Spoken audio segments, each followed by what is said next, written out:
that it was, in fact, an exercise. DHS Homeland Security is not confirming shots fired. They are not confirming any law enforcement activity. And our producer on the ground, who says he's been in touch with the Coast Guard, says it is an exercise. But all of this, of course, takes on greater significance given the anniversary today, because it's a day, as you may know, feels like no other, especially if you were in New York as I was that day. And Catherine, as you were speaking, this report just hitting the wire saying that departures from Reagan National Airport, which is right there, it borders the Potomac, that the departures had been halted shortly after 10 a.m. as a precaution.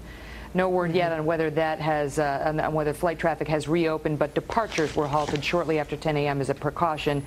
This is, we get confirmation from the Coast Guard, as you point out, that it was indeed a, quote, training exercise. Catherine, does this, as somebody who's very familiar with our national security and those who are responsible for it, does this surprise you that the Coast Guard would be conducting this kind of a training exercise on 9/11 right near these bridges as President Obama travels to the Pentagon?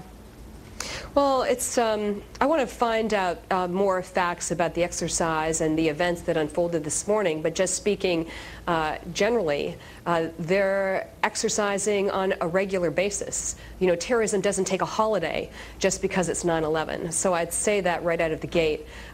Secondly, what the story may develop into is one where there was not good communication or coordination between Homeland Security, Coast Guard as part of Homeland Security, and the White House and the transit of the president over to the Pentagon. But I don't want to get ahead of ourselves. I think we want to stick to the facts as we know them. It's been a very confused picture in the last half hour.